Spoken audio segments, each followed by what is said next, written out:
it's happening in New York, New Jersey, or Long Island, hear about it with Joe Piscopo. Mornings, 6 to 10 on AM 970. The Answer.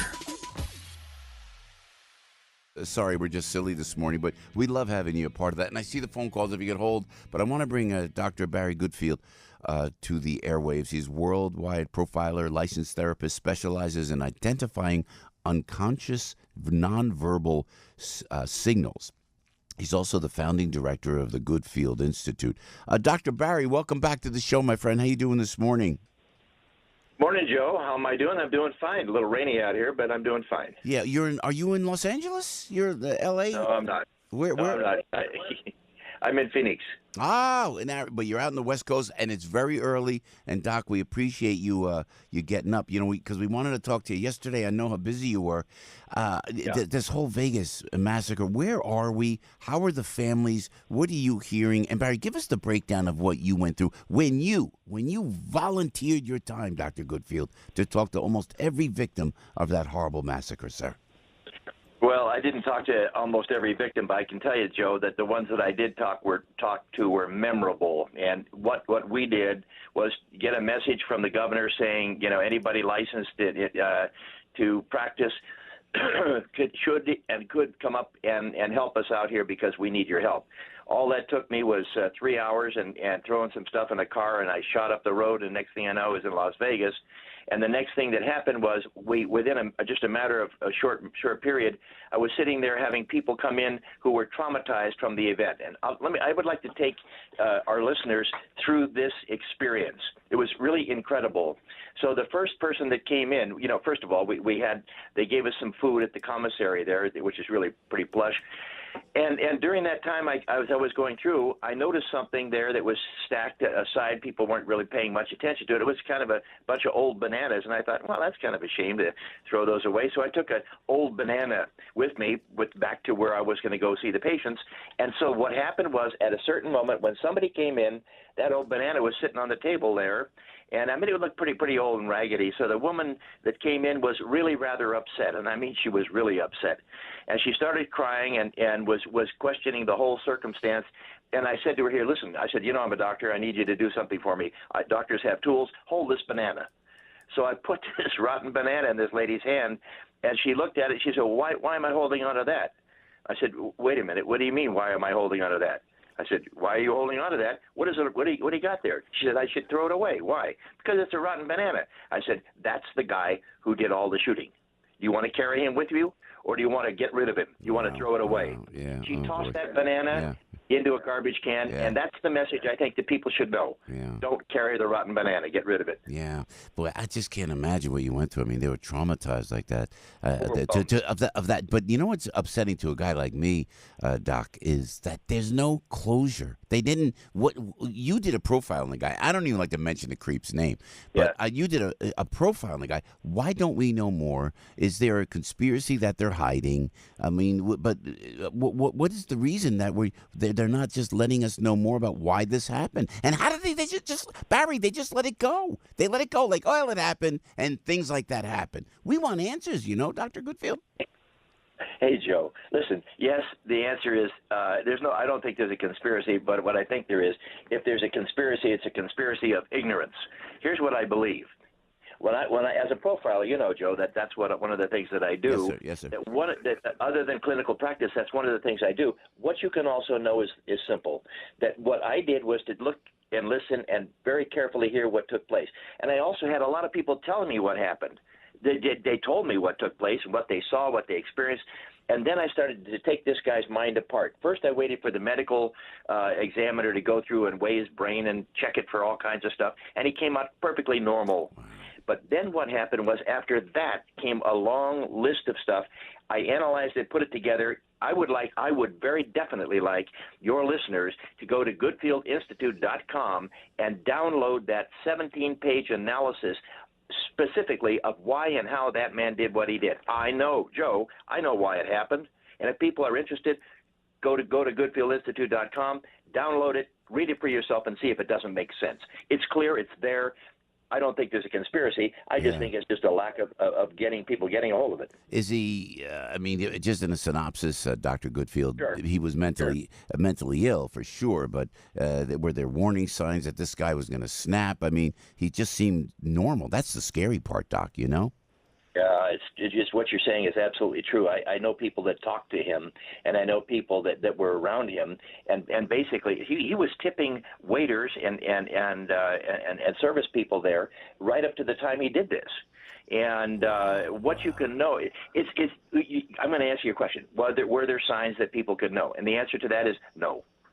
It just snapped. But I want to tell you, snapped. This man spent a lot of time and an awful lot of money building this project, and he made it a project. This is an accountant, a logical guy, an intellectual guy, a smart guy, a formal federal auditor, for God's sakes. This is your auditor, auditor with a rifle. Yeah. And he bought the right kind of guns, the right kind of equipment, and he laid the whole thing out mathematically, and he really did lay it out mathematically. He did all kinds of stuff with angles and this and that, and this man was as normal as the guy in the elevator standing next to you. But you don't know how normal that guy is. Yeah. Could this happen to anybody? No, I don't think so. It takes a certain amount of programming. Read the analysis and see how he got programmed his whole life into doing this. Wow. Okay, the Goodfield Institute. Yeah. Now, if we can, and by the way, thanks for your service to those victims in Vegas, Doc. You dedicated. You were there for weeks and weeks and weeks, and God bless you for doing that, because that was, I mean, those people needed someone to talk to, and to this day, something like that it will traumatize you for life. But Joe, I was there for the week that they asked me to be there, and we spent time doing that, and I can tell you, the people in that hotel, at Mandalay Bay Hotel, are fantastic people. They were traumatized as much as anybody else that was out there in that audience getting shot at. It's just true. Yeah. It's a terrible thing, Joe. It's overwhelming. Yeah, and to deal with it, you say just to move on. What did you tell these folks? Before I want to move on to this Kavanaugh situation, but staying on the Vegas, to move on, you did the banana analogy, but you just say walk away from it. It's hard to do. No, look. With the last day, they had a gathering of all the VIPs and as well as service people that were at the hotel. Yeah. They all came in there, and at the very last, a woman, they said, Dr. Goodfield, would you and Dory, your wife, be able to be there as a standby in case something goes wrong? And during that period of time, for the couple of hours that we were there, two people. We had three people that came in, and they said they needed some therapy at the moment, right on the spot. This one woman came in, and she was incredible. She said, Dr. Goodfield, tell me, please, is it safe? Will this happen again? Wow. And I looked at her and I said, I see that you've got a cross hanging around your neck. And she said, yes. I said, can I believe in that sense that you have a religious faith? Yes. Does that religious faith tell you some things about what will happen, what could happen? I said, you're asking me about something called probability logic. What's the chance of something like this occurring again? And the answer is very small. But the cross around your neck says that you have a belief in and faith that you can take care of yourself and that somebody else is looking after you too. Do you believe that or not? She said, yes. I said, okay, then believe in that. You know what she did? She gave me a hug, said, thank you, doctor, and left. Wow. Let's go to the Kavanaugh situation, Doc, if we can. Sure. Dr. Ford's testimony, I wasn't buying it. I mean, I don't mean to be sexist. I'm an old white guy, Dr. Goodfield, you know. So yes, what was your take? You know. So what happens when you see Dr. Ford up there at this Kavanaugh fiasco? What were your thoughts, Dr. Goodfield? Very simple. We watched this thing and I don't know how many times I've seen it now, probably close to a dozen now. Yeah. But I can tell you something else. She absolutely, totally, without a doubt, believes what she's saying. And so does Judge Kavanaugh.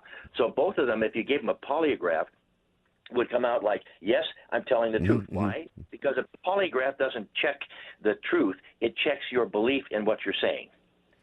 Got it.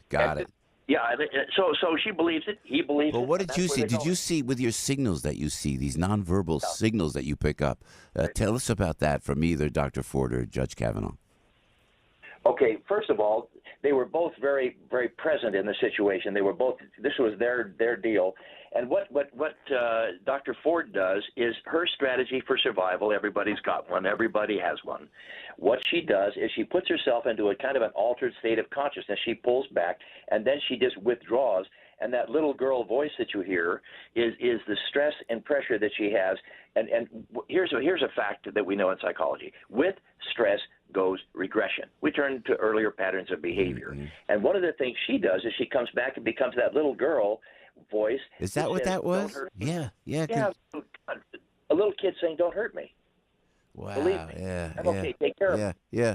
And then looking at Judge Kavanaugh, he looked forthright. He looked believable to so many of us. Did you feel the same way, Doc? It sounded to me like George Patton standing in the middle of the road directing traffic, and yeah, he was, maybe you could say credible, but he may have been, to others, he may have been too credible. Can you say that the guy was upset? Of course he was upset. Would you be upset? We talked about that before. Exactly. Absolutely. Yes, he was. He was outraged by all this stuff, and he had a perfect moral reason to feel that way. So what can we say about it is that when we looked at Judge Kavanaugh, was he credible? Absolutely. Was he outraged? Yes. Were there reasons behind that? Nobody argues that. Now people are saying, was he too much overwhelmed? Look, if somebody was attacking probably one of the most important things in his life, his honor, his integrity, and his sense of value. That's who the man is. He spent his whole life building this. Yeah, so it was warranted. Dr. Goodfield, thanks a million. You could go, where can we go to goodfieldinstitute.com? Tell us where we could find out about the Vegas shooter and certainly about Dr. Ford and Judge Kavanaugh. Joe, I would love to have your people go to goodfieldinstitute.com and download the analysis that I did of him and why and how. I waited for the medical examiner's report, and now it's done, and now we're all set to go. Goodfieldinstitute.com, and you can get the Kavanaugh analysis, and you can also get Dr. Ford's analysis, both of which are there. All right, amazing. Dr. Barry Goodfield. Barry, thank you so much, my friend. We'll talk soon. Hey, God bless, and I'll see you soon enough. Dr. Barry Goodfield right there, a worldwide profiler. We're just trying to make sense of it all. How does that guy shoot? What's going on? Why are there no answers? The videos keep coming out from Vegas, and I guess if you go to the GoodfieldInstitute.com, hopefully that'll maybe bring some closure. You can check it out. Everybody knows this guy. Now, everybody knows he can do a radio show. Joe Piscopo. Mornings, 6 to 10 on AM 970. The Answer.